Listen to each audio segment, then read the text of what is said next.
Donc maintenant, voyons comment mener des calculs de probabilité. Donc définition déjà de l'événement contraire. L'événement contraire d'un événement A est constitué des issues qui ne réalisent pas A. On le note A bar ou alors oméga privé de A. Ça peut se représenter comme ça. Vous avez un ensemble, un univers oméga de toutes les issues possibles. L'événement A est à l'intérieur, donc c'est un ensemble d'issues comprises évidemment dans l'univers oméga. A bar, c'est le contraire, donc c'est toutes les issues qui ne sont pas dans A. A bar se lit A bar, oméga slash ou anti-slash A se lit oméga privé de A. Un exemple, quand je lance un dé équilibré à 6 faces, numéroté de 1 à 6, on note A, grand A, l'événement, le résultat est inférieur ou égal à 2. A, c'est l'ensemble des issues 1 et 2. Donc ça se note comme ça, entre accolades 1, 2. L'événement contraire de A, du coup, c'est toutes les issues qui ne sont pas dans A. Donc quand vous lancez votre dé, l'ensemble du contraire d'avoir un résultat inférieur ou égal à 2, c'est d'avoir un résultat strictement supérieur à 2. C'est-à-dire soit 3, 4, 5 ou 6. L'ensemble des issues réalisant l'événement, le résultat n'est pas inférieur à 2, c'est-à-dire l'événement, le résultat est supérieur ou égal à 3. Donc pour un nombre entier n, le contraire de inférieur ou égal à 2, c'est supérieur ou égal à 3. Ou alors ça serait strictement supérieur à 2 si vous préférez. Pour un événement, la probabilité de A plus la probabilité du contraire de A est égale à 1. C'est-à-dire que toutes les issues sont soit dans A, soit dans son contraire, A bar. Donc là, quand vous faites P de A plus P de A bar, vous additionnez toutes les issues. Or, on sait que la probabilité de toutes les issues est égale à 1. Donc on dit que les probabilités A et A bar sont dites complémentaires par rapport à A. Alors c'est par rapport à oméga, je pense. Ça a été mal tracé ici par rapport à oméga.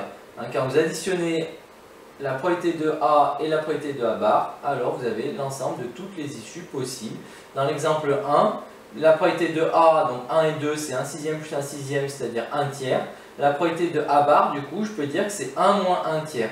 Parce que, en fait, de cette propriété, il en découle une propriété qui est peut-être encore plus utile. Vu que P de A plus P de A bar égale 1, ça signifie que P de A bar égale 1 moins P de A. Donc propriété peut-être essentielle et tout aussi importante, qui découlerait de ça.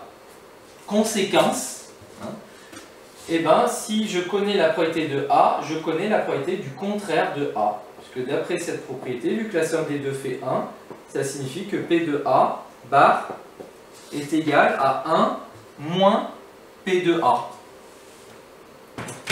Autre définition au pluriel, A et B, deux événements d'une expérience aléatoire. L'événement A avec un espèce de pont, B, c'est appelé l'intersection des événements A et B, et il est constitué des issues qui réalisent simultanément l'événement A et l'événement B. Donc ça se lit A inter B, donc c'est toutes les issues qui sont à la fois dans A et dans B. C'est l'intersection des deux événements. L'événement A union B, c'est la réunion des événements A et B, A, U, B. Il est constitué des issues qui réalisent uniquement l'événement A, ou uniquement l'événement 2, ou uniquement l'événement B, ou éventuellement les deux. Donc ça se lit A union B, et donc c'est tous ceux qui sont soit que dans A, soit que dans B, ou alors dans les deux. Donc c'est l'ensemble de A et B. Donc l'intersection, c'est que les deux. L'union, c'est l'un des deux ou les deux. Pour tout événement A inter A bar égale l'ensemble vide, il n'y a aucun élément qui peut être à la fois dans un événement et dans son contraire, alors que A union A bar, c'est l'univers complet, parce que tous les événements sont soit dans A, soit dans A bar. C'est pour ça qu'on dit que A et A bar sont complémentaires. Dans le cas de l'exemple 1, si l'ensemble des issues, quand je lance mon dé A, c'était faire un résultat inférieur ou égal à 2, donc A c'était soit le 1, soit le 2. Si B c'est l'événement, le résultat est pair, l'ensemble B ça serait soit le 2, soit le 4, soit le 6. À ce moment-là, quelle est l'intersection des deux? L'intersection des deux, c'est l'événement qui est dans les deux en même temps. Donc il faut à la fois être plus petit que 2 plus petit ou égal à 2 et être pair. Finalement, il n'y a qu'une seule issue possible, le 2. Le 2, il est à la fois inférieur ou égal à 2 et pair. Par contre, l'union, c'est l'un ou l'autre ou les deux. Donc ça veut dire que le 1 et le 2, ça marche. Le 2, le 4 et le 6, ça marche. Finalement, quand on fait le bilan, qu'est-ce qui marche? Le 1, le 2, le 4 et le 6. Donc voilà, il faut faire attention. Une erreur classique de seconde, c'est de confondre l'union et l'intersection. Donc je répète, l'intersection, il faut à tout prix être dans les deux, c'est et. L'union, être dans l'un des deux suffit, c'est ou. Par contre, attention, le ou de l'union, c'est pas un ou inclusif. Enfin, c'est un ou inclusif, contrairement au ou que vous utilisez dans le langage courant. Quand vous dites ce soir, je vais travailler les maths ou le français, en général, ça sous-entend soit les maths, soit le français, mais pas les deux. Je vais faire l'un ou l'autre. Alors que le ou des probabilités, c'est un ou inclusif, c'est-à-dire que ça serait l'un ou l'autre, ou éventuellement, c'est possible que je fasse les deux. Deux événements sont dits incompatibles si aucune issue ne les réalise simultanément. À ce moment-là, ça se représente par ça s'appelle un diagramme de Venn, hein, pour votre culture, ou diagramme en patate, pour ceux qui visualisent plutôt des patates, mais c'est un diagramme de Venn. Des événements incompatibles, c'est qu'ils n'ont pas d'intersection. Leur intersection est vide. À ce moment-là, il n'y a aucun élément qui peut être à la fois dans A et dans B. Dans l'exemple 1, les événements, le résultat est inférieur ou égal à 2 et le résultat est supérieur ou égal à 4, c'est incompatible parce qu'il est impossible, quand je lance un dé, de faire un résultat qui soit à la fois inférieur ou égal à 2 et supérieur ou égal à 4. Donc leur intersection est vide, puisque inférieur ou égal à 2 c'est le 1 et le 2, supérieur ou égal à 4 c'est le 4, le 5 et le 6. Il n'y a aucun résultat qui est commun, aucune issue commune aux deux. Donc il n'y a pas d'intersection, l'intersection est l'ensemble vide. Aucune issue ne réalise simultanément A et C. Donc A et C sont des événements dits incompatibles. Quand des événements sont incompatibles, leur probabilité, la probabilité de leur intersection est nulle. Vu qu'il n'y a rien dedans, la probabilité de l'intersection de deux événements incompatibles est forcément égale à 0. Et puis, formule du crible qui dit que la probabilité de A union B, c'est la probabilité de A plus la probabilité de B moins la probabilité de A inter B. Pourquoi? Illustrons ça avec un diagramme de Venn, peut-être, ça vous permettra de mieux comprendre.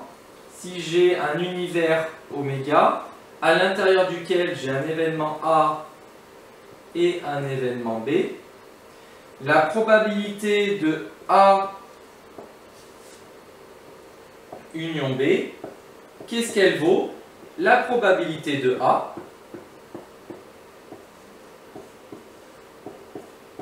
plus la probabilité de B. Mais si je m'arrête là, il y a un souci. Quel est le souci? C'est que tous ceux qui sont là ont été comptés deux fois. Or, ils sont dans A et dans B, mais ils ne sont pas doubles pour autant. Donc, qu'est-ce que je dois faire? Je dois les enlever une fois. Donc, moins P de A inter B. D'où la formule qui est là. P de A union B, c'est la probabilité de l'événement A plus la probabilité de l'événement B, mais moins la probabilité de l'événement A inter B, sinon tous ceux qui sont dans l'intersection auraient été comptés deux fois, à la fois dans A et dans B. Donc un exemple pour deux événements A et B d'une expérience aléatoire tels que P de A égale 0,6, P de B égale 0,5, P de A inter B égale 0,15. Alors P de A union B, c'est pas uniquement 0,6 plus 0,45. Parce que 0,6 plus 0,45, ça ferait 1,05. Mais c'est 0,6 plus 0,45 moins ceux qui sont dans A et B, parce que sinon je les ai comptés deux fois. Donc ça fait 0,6 plus 0,45 moins 0,15, c'est-à-dire 0,9. Et là on retrouve bien un résultat cohérent, c'est-à-dire une probabilité comprise entre 0 et 1. Donc faites attention, là encore c'est une erreur fréquente. D'oublier et de penser en tout cas que P de A union B c'est P de A plus P de B. P de A union B, c'est P de A plus P de B si et seulement si les événements sont incompatibles. Parce que s'ils sont incompatibles, alors à ce moment-là, leur intersection est égale à 0, donc je n'ai pas besoin de l'enlever. Donc dans ce cas-là, si on est dans cette situation-là, P de A union B, c'est bien P de A plus P de B. Mais dans tous les autres cas, P de A union B, c'est P de A plus P de B moins P de A inter B. Donc faites attention, formule importante, voire peut-être même la formule principale de ce chapitre sur les probabilités. Donc maintenant, il va falloir faire quelques exos d'entraînement pour justement s'exercer à l'utiliser et voir quelles sont les différentes questions, les différents pièges possibles sur ce chapitre des probabilités.